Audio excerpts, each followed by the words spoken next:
என் அன்பு குழந்தையே, மதுரையை அரசாளும் உன் தாய் மீனாட்சியான நான் நேரடியாக உன்னிடம் பேச வந்துள்ளேன்.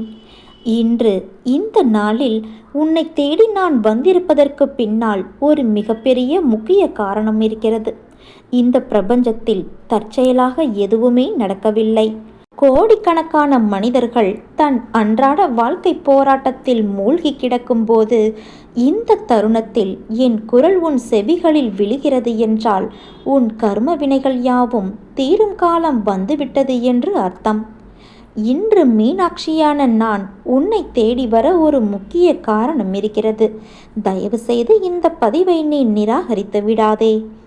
உன் வாழ்க்கையில் நீ சந்தித்த தோல்விகளாலும் உன்னை சுற்றியுள்ள மனிதர்கள் கொடுத்த ஏமாற்றங்களாலும் மனம் உடைந்து எனக்கு யாருமே இல்லையா என்று நீ கதறிய அந்த நள்ளிரவு நேரங்களை நான் பார்த்து கொண்டுதான் இருந்தேன்.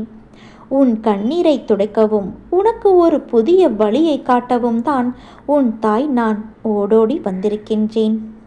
இன்று தாய் உனக்கு தரும் இந்த பேரருள் நிறைந்த வாய்ப்பை உன் சந்தேகத்தினாலோ அலட்சியத்தினாலோ நிராகரித்து விடாதே. முழுமையாக கேள். உன் வாழ்வில் பிறக்கப் போகும் புதிய ஒளியை நீயே உணர்வாய்.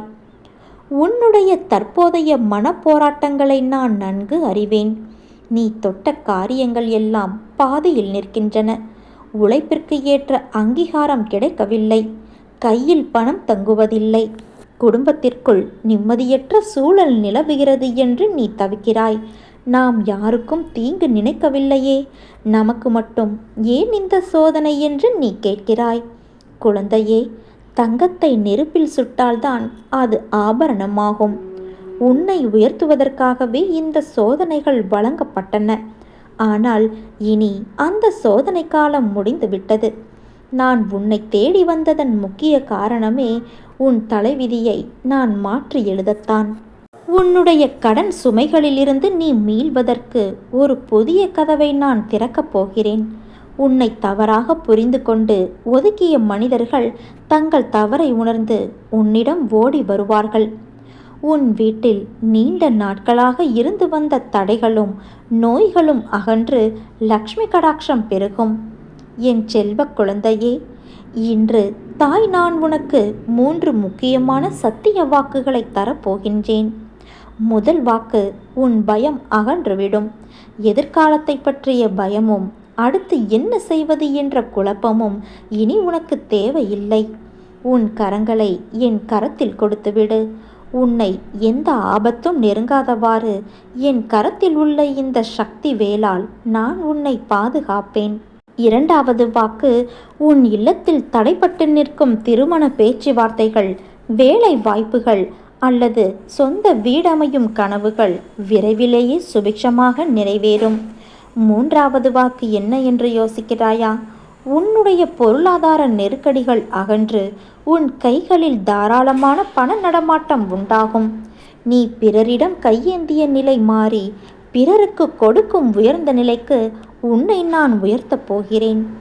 என் அருமை குழந்தையே, இந்த அற்புதங்கள் உன் வாழ்வில் உடனடியாக தொடங்குவதற்கு தாயான நான் உனக்கு சில எளிய கட்டளைகளை இடுகிறேன். எனக்கு நல்லதே நடக்கும், என் தாய் மீனாட்சி என் கூடவே இருக்கிறாள் என்ற உறுதியான நம்பிக்கையோடு செயல்படு. இனி உன் வாயால் என்னால் முடியாது, என் வாழ்க்கை பால் என்ற வார்த்தைகளை பேசக்கூடாது. நேர்மறை எண்ணங்களை மட்டுமே வளர்த்துக்கொள். பசியோடு இருக்கும் உயிர்களுக்கு உன்னால் இயன்ற உணவை வழங்கு. நீ செய்யும் அந்த தர்மம் உன்னுடைய பெரிய தோஷங்களையும் தடைகளையும் அடியோடு அழித்துவிடும். இன்று முதல் உனக்கு நல்ல காலம் பிறந்து விட்டது. இனி உன் வாழ்க்கையில் சந்தோஷமும் நிம்மதியும் மட்டுமே நிலவும். உன் வீட்டின் பூஜை அறையில் ஒரு தீபம் ஏற்றி வைத்து, மீனாட்சி தாயே, உன்னை நான் முழுமையாக நம்புகிறேன், என் குடும்பத்தை காத்தருள்வாய் என்று வேண்டிக்கொள். உன்னுடைய அத்தனை கவலைகளையும் என் பாதத்தில் சமர்ப்பித்துவிட்டு நிம்மதியாக இரு. உன் தாய் நான் உனக்கு அளித்த இந்த அருள்வாக்கு உனக்கு நம்பிக்கை அளித்திருந்தால் முழு நம்பிக்கையோடு ஓம் ஸ்ரீ மீனாட்சி தாயே போற்றி, உன்னை ஒருபோதும் நிராகரிக்க மாட்டேன் என்று பதிவு செய். நீ என்னிடம் கேட்டதை நிச்சயமாக உனக்கு திடீரென்று நீ எதிர்பாராத நேரத்தில் சர்வ சாதாரணமாக தரப்போகிறேன். நீ எதிர்பார்த்து காத்திருக்கும் அனைத்தையும் விரைவில் நான் உனக்கு நடத்தி காட்டப் போகிறேன். நீ கவலையே படாதே. உன் வாழ்க்கையானது இனிமேல்தான் தீர்மானிக்கப்பட வேண்டும் என்ற யுகத்தில் இருக்காதே. அது ஏற்கனவே தீர்மானிக்கப்பட்டது. அது விதி. உன் வாழ்க்கையில் ஆறாக, அருவியாக, கடலாக சீற்றங்களும் இடம்பெறும். அது ஏன் என்றுதானே நீ கேட்கிறாய்? என் பிள்ளையிடம் நிறைய நற்பண்புகள் இருக்கிறது. அது நிலைத்து என் பிள்ளை தன்னிச்சையாக மன உறுதியோடு நேர்மையோடு இருக்கவே இத்தனை சோதனைகள். உன் பாதை என்னை நோக்கி என்று திரும்ப ஆரம்பித்ததோ அன்றே நீ செம்மையான வாழ்க்கைக்கு நுழைந்து விட்டாய். இப்போது நீ வெறும் பயிற்சியை தான் மேற்கொள்கிறாய். நிச்சயம் நீ முன்னேறி வாழ்க்கையில் வெற்றி பெறுவாய் என் தங்கமே. அதற்கான மாறுதல்களை உன் வாழ்க்கையில் இடம்பெற செய்துள்ளேன். அது உனக்கு நன்றாகவே புரியும். பணம் என்ற சொல் வெறும் காகித சொல் என்று இரு. அதற்கு முக்கியத்துவத்தை நீ கொடுக்காதே. உன் வாழ்க்கை என்னில் சங்கமித்து உள்ளது. நீ நிச்சயம் நன்றாக இருப்பாய் என் செல்வமே. என் அருளும் ஆசியும் எப்போதுமே உனக்கு உண்டு.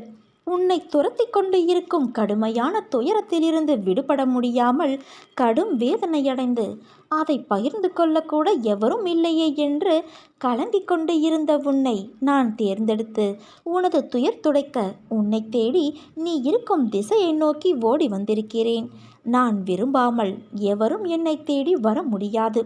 இழந்ததையெல்லாம் உனக்கு மீட்டு மீண்டும் தருவேன் என் செல்வமே. உனது முன்னோர்களும் உன்னை பெற்ற தெய்வங்களும் செய்த பூர்வ ஜென்ம பந்தமும் புண்ணியங்களும் என்ன தெரியுமா? நான் உனக்கு மானசீக குருவாக கிடைத்தது. அதனால்தான் நான் உன்னை தேர்ந்தெடுத்து உன்னை தேடி உன்னோடு இருப்பதற்காக வந்திருக்கிறேன். எந்த சூழ்நிலையிலும் தனிமையில் இருக்கும்போதும் யாருமே இல்லையே, எனக்கு யார் இருக்கிறார்கள் உதவி செய்ய, எப்படி நடத்தப் போகிறேன் என்று கண்ணீர் மல்க எனது பாதங்களில் விழுந்து நீ அழுது கொண்டு இருக்கிறாய். உனக்கு வேண்டியதை செய்ய நான் இருக்கும்போது நீ எதற்காக கலங்குகிறாய்? உனக்கு நான் குறித்துள்ள மிகவும் விரைவில் வரக்கூடிய நாளில் உன்னை தேடி வந்து வேண்டியதை தந்து உன்னை வழிநடத்தி செல்லவே நான் இருக்கிறேன். நீ விரும்பிய தோற்றத்தில் நான் உனது கண்முன் தோன்றுவேன். உன்னை பாதுகாத்து வழிநடத்தி உயர்த்துவதே எனது தலையாய கடமை. மீண்டும் உனது கைகள் ஓங்கப் போகிறது. அதை நானும் கண்டு கழிக்கப் போகிறேன். எந்த ஒரு கடினமான சூழ்நிலையிலும் நம்பிக்கையை இழந்து விடாதே. உன்னோடு உன் அன்னையான நான் இருக்கிறேன். எத்தனை கனவுகள் உன் வாழ்க்கையில்! உன் கனவுகள் எல்லாவற்றையும் உன் அன்னையான நான் அறிவேன். அதை மிக விரைவில் உனக்கு நிஜமாய் நினைவாக்கிக் கொடுப்பேன். உன்னை மிக விரைவில் வெற்றி கிரீடத்தால் அலங்கரிக்கப் போகிறேன் என் செல்வமே. அதற்கான வாய்ப்பையும் உனக்கு நான் ஏற்படுத்தி தரப்போகிறேன். உன் மனதில் ஓடும் அனைத்து எண்ண ஓட்டங்களையும் நான் அறிவேன். உன்னை பெண்ணுக்கு தள்ளும் அனைத்தையும் நான் துரத்தி அடிப்பேன். விதி என்னும் காற்று வீசுவதால் நெருப்பானது அங்குமிங்கும் ஆடிக்கொண்டு இருக்கிறது. இப்போது உன் விதியின் விளையாட்டை ஆடும் வசம் உன் அன்னை நான். அதை போராடி அழுகையும் துன்பமாய் வந்த போதிலும் என் நாமத்தை உச்சரித்து அதில் நிலை பெற்று உறுதி பூண்டாய். என்னிடம் என் குழந்தையாகவே ஆகிவிட்டாய். இருந்தாலும் மாயையும் விதியும் உன்னை ஆட்டுவிக்கும் போது நீ கலங்குவதை பார்த்து என் மனம் துடிக்கின்றது. இனி உன்னை நான் கலங்க வைக்க மாட்டேன். நீ என்னை தாயே என்று அழைக்கும்போது உன் மனதில் எழும் அன்பு என் மனதில் நூற்றுக்கணக்கான விதம் அதிகரித்துவிட்டது. என் குழந்தையை நான் பிடித்து கொண்டு இருக்கிறேன். பிறகு எப்படி உன்னை விட்டு நகருவேன்? நீ நம்பிக்கையோடு இரு, நல்லதே நடக்கும்.